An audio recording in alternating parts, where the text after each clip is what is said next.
Bonsoir à tous.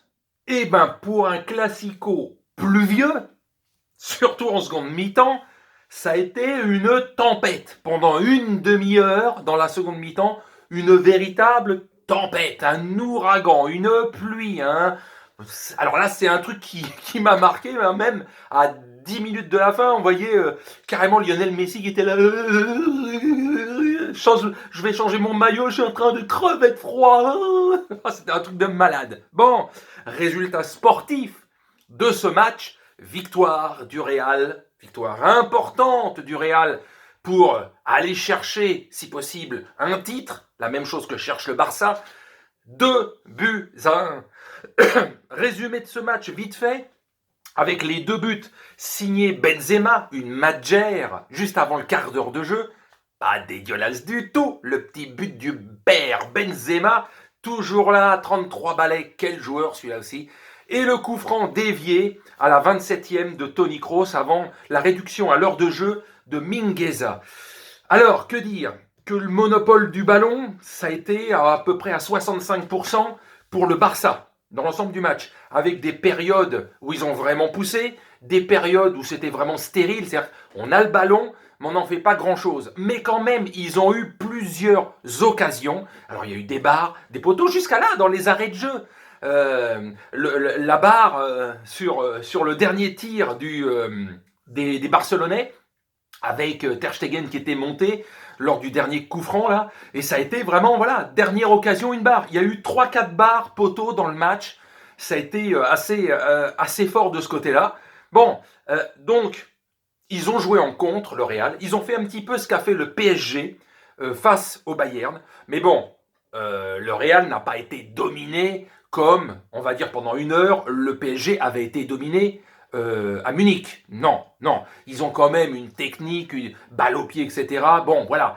C'est les Catalans qui avaient le monopole du ballon, mais dès qu'ils arrivaient dans les 20-25 derniers mètres, dès qu'ils perdaient le ballon, boum, allez, c'était contre-attaque, c'était les flèches, et ça a été souvent très efficace, notamment encore avec un bon Vinicius, mais qui est retombé un petit peu dans ses travers, c'est-à-dire la finition. La finition, une ou deux fois, il aurait dû tenter lui-même, il a voulu faire une dernière passe ou un truc, il aurait dû essayer lui-même. C'est ça, comme disait Omar Da Fonseca, c'est qu'à un moment donné, il a quoi, 20 ans le mec, c'est qu'à un moment donné, il va falloir qu'il comprenne, avec l'expérience dans le jeu, savoir quand tu dois faire une passe, savoir quand tu dois tirer toi-même, tu dois tenter et pas toujours essayer d'être, allez, je vais passer à mon patron à côté là, etc.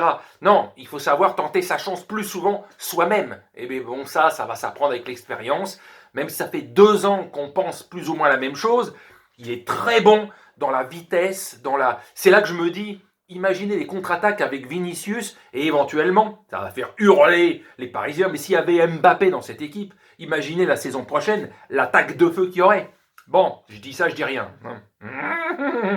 Bon, donc résultat, victoire. Alors, les Madrilènes vont dire victoire méritée. On a été chirurgicaux, on a été là quand il fallait, on a contré, alors qu'on a ni Varane ni Ramos en défense, faut pas l'oublier ça non plus, on n'a pas la charnière centrale, on s'est plutôt bien démerdé, on a plutôt bien. Ça joue bien le Real, sans déconner, ça joue bien. Et les Catalans vont dire non, non, c'est nous qui avons eu le monopole du ballon, c'est nous qui avons dominé. Est-ce qu'on a eu vraiment beaucoup, beaucoup plus d'occasions franches, sérieuses que le Real? Ça, du souvenir, là, depuis que c'est fini il y a 5 minutes, j'ai pas un souvenir que le Real ait eu 2 occasions de but et que le Barça en ait eu 10, quoi. Non, je pense que ça a été assez réparti. 4-5 grosses occasions de chaque côté, avec des poteaux, des barres, des arrêts. Et après, je vous dis, c'est le côté un petit peu stérile. C'est-à-dire que oui, ils ont eu 2 fois plus de monopole du ballon que le Real, les Catalans, mais ils n'en ont pas toujours fait grand-chose. Toujours, voilà, un jeu où les joueurs sont tous à 20 mètres les uns des autres. Et c'est c'était criard en première mi-temps. C'est pour ça qu'il y a eu des changements en seconde, notamment du côté du Barça. C'est que Dembélé n'était jamais lancé.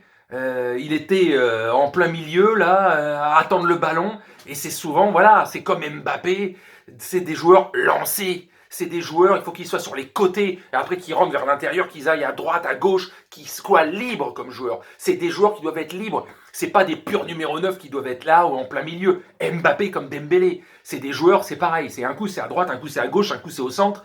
Ils doivent courir. C'est des joueurs lancés. L'un dans le dribble, l'autre dans la vitesse pure. Mais voilà, voilà. Donc c'est pour ça qu'en seconde mi-temps, il y a eu du mieux côté du Barça, côté toujours monopole du ballon comme en première mi-temps, mais ils ont eu plus d'occasions franches qu'en première mi-temps, où c'était un peu stérile, quoi. Et donc le score à la mi-temps était complètement logique. Donc voilà, ça fait 6 classicos consécutifs que Messi ne marque pas, 6 classicos de suite qu'il ne marque pas. Donc ça commence à faire, hein, l'air de rien. Lui qui est le meilleur buteur de l'histoire avec 26 buts.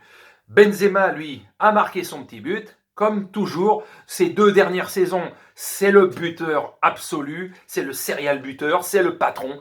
Depuis que CR7 est parti il y a 3 ans maintenant, c'est surtout depuis 2 saisons que Benzema est devenu vraiment le taulier en attaque, quoi. Donc voilà.